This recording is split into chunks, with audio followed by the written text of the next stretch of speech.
এই হাফিজুর রহমান, তোরে আমি আল্লাহ কণ্ঠ দিছি, কত এলেমওয়ালারা বইল লোক থাকে না, আমি আল্লাহ অনেক মানুষ তোর সামনে বসায় দিছি, আমি আল্লাহ দিছি, তোর বাবায় দেয় নাই। বল, এই মানুষগুলোকে তুই যদি একটু সুন্দর ভাষায় বয়ান দিতি, দিনের কথা বলতি, কত মানুষ দিনের পথে আসতো, তুই বলো নাই কেন? প্রত্যেকটা নেয়ামতের হিসাব আল্লাহর কাছে দিতে হবে। তো হাত কথা বলতে পারে না, এটাই সত্য, এটাই বাস্তব। কিন্তু মুমিনের আকীদা দেখে আল্লাহ উস্তুনে হান্নানা আজ হযরে রাসূল নালামি জাদ হামচুয়ার বাবু উকুল। কষ্ট হইতেছে? এই কণ্ঠকে দিছে আল্লাহ, আমারটা শুধু আমার আব্বাই দিছে। কে দিছে? আল্লাহ। চেহারা সুন্দর তোমার, কে দিছে? আল্লাহ। সরকার দিছে? বিউটি পার্লার দিছে? কে দিছেন? আল্লাহ। সুন্দর চেহারা, সুন্দর কণ্ঠ, এটা কি আল্লাহর দেওয়া নিয়ামত না? তুমি যদি এটাকে বাঁকা নজরে বলো, কি আছে একটা চেহারা ছাড়া, মূলত তুমি আল্লাহর নিয়ামতের সাথে বেঈমানি করলা। তুমি কণ্ঠ পাবা, সারা দুনিয়া বিক্রি করলে এরকম একটা কণ্ঠ বানাই দিতে পারবা? ওই শুনছিলাম এক গানের শিল্পী মইরা যাইব, তো বলছিল তোর কণ্ঠনালীটা বিক্রি কর। মইরা তো যাবি, ক্যান্সার হয়েছিল, কোটি হাজার কোটি টাকা দিয়ে তার কণ্ঠনালী কিনে নেওয়ার জন্য রেডি। ডাক্তার কয় হবে কি হবে না সঠিক বলার কোন উপায় নেই। আল্লাহর দেওয়া নিয়ামত। তোমাকে আল্লাহ চেহারা দিচ্ছেন সুন্দর, নিয়ামত, শুকর আদায় করো যে বেঈমানের ঘরে না, আল্লাহ মুমিনের ঘরে একটা সুন্দর চেহারা দিচ্ছেন, একটা কণ্ঠ দিচ্ছেন। মুমিনের উপকার হচ্ছে এই কণ্ঠের দ্বারা, এই চেহারার দ্বারা, এই আওয়াজের দ্বারা। উপকার হয় না? যদি ক্ষতি হয় তাহলে খবর আছে আল্লাহর আদালতে। প্রত্যেকটা সুম্মালা তুসআলুন্না ইয়াউমা ইযিন আনিন নাঈম, প্রত্যেকটা নিয়ামতের বিষয়ে আল্লাহ জিজ্ঞেস করবে। কণ্ঠ দিছিলাম কেন, ব্যবহার করছো কোন কাজে, হিসাব নেই।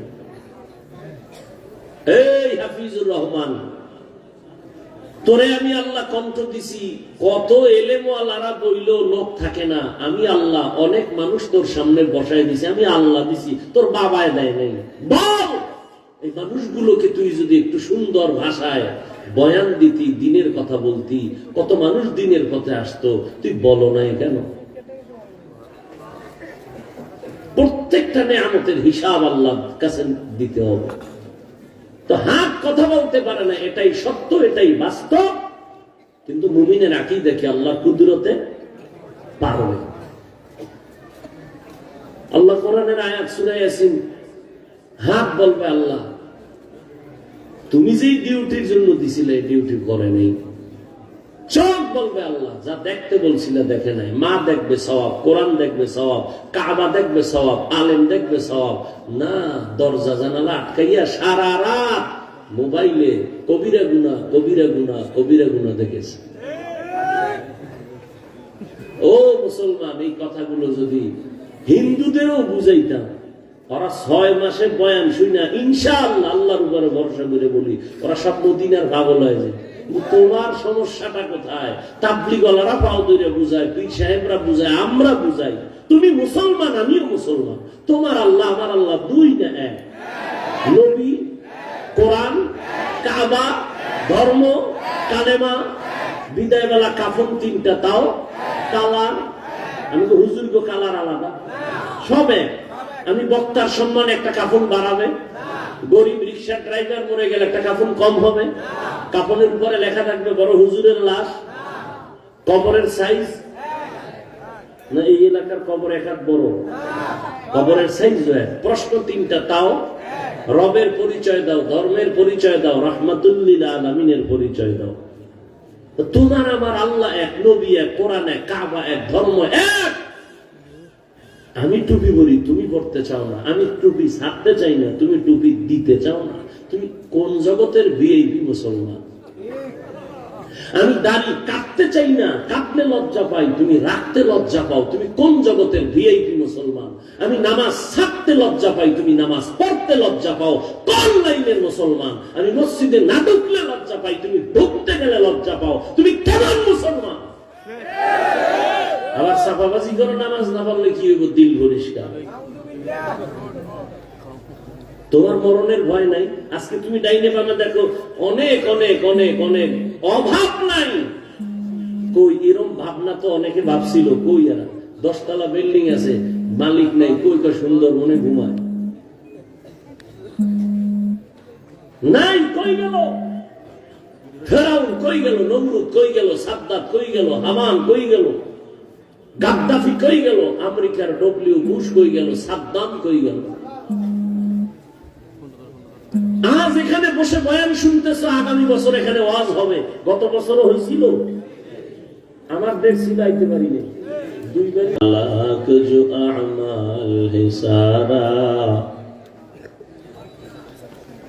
এক ওয়াক্ত মে হালাক জো আমাল হে সারা।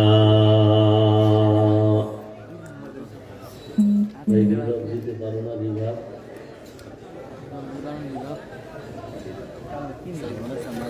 হযরত আলী রাদিয়াল্লাহু তাআলা আনহু ইসলামী যুব সংস্থার উদ্যোগে আয়োজিত 2 দিন ব্যাপী তাফসীরুল কোরআন মাহফিল আজ সমাপনী দিন 5 ডিসেম্বর 2024।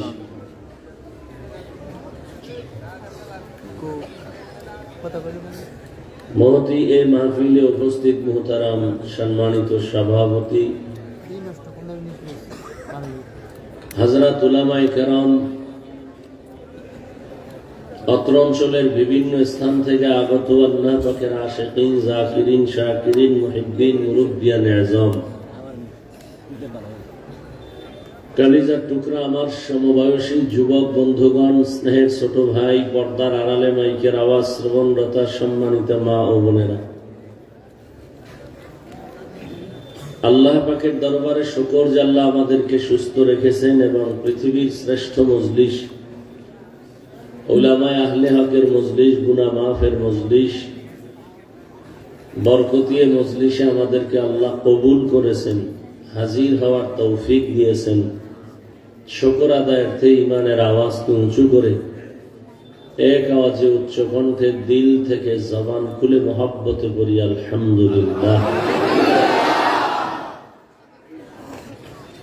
দরুদ ও সালাম সৈয়দুল মুরসালিন, রাহমাতুল লিল আলামিন, শফিউল মুজনিবিন, খাতামুন নবিয়্যিন, সৈয়দুস সাকালাইন, ইমামুল মুরসালিন, শফিয়ে আযম, রাসূল আকরাম, রহমতে আলম, নবীউল আরব আল আজম, হাবিবে কিবরিয়া,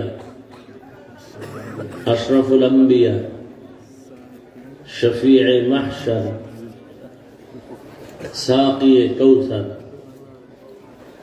आकाए नामदार, मदीना का ताजदार, आफताब नबूवत, फख्र मौजूदा, सय्यदुल मखलूका, हजरत मुहम्मदुर रसूलुल्लाह सल्लल्लाहु अलैहि व आलिहि वसल्लमेर উপর সর্বোপরি শুকর যাদের অক্লান্ত পরিশ্রমের মাধ্যমে আজ সুন্দর আয়োজন, সময়, পরামর্শ, অর্থ দিয়ে দোয়া করে উপস্থিত হয়ে মাইক, লাইট, প্যান্ডেলের ব্যবস্থাপনার মাধ্যমে সহযোগিতার হাত যারা বাড়িয়েছেন, এলাকার যুবক, বৃদ্ধ, ব্যবসায়ী, শ্রমিক, চাকরিজীবী, বিভিন্ন শ্রেণী পেশার মানুষ, প্রত্যেককেই আল্লাহ পাকের খেদমতের বরকতে দুনিয়াতে শান্তি, পরকালে মুক্তির ব্যবস্থা করে দিন।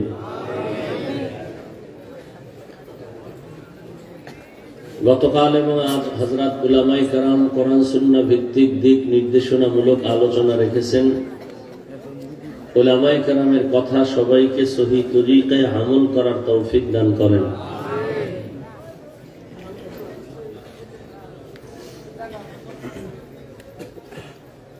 উলামায়ে কেরামের ইজ্জতকে আল্লাহ বেশি বেশি বাড়ায় দেন।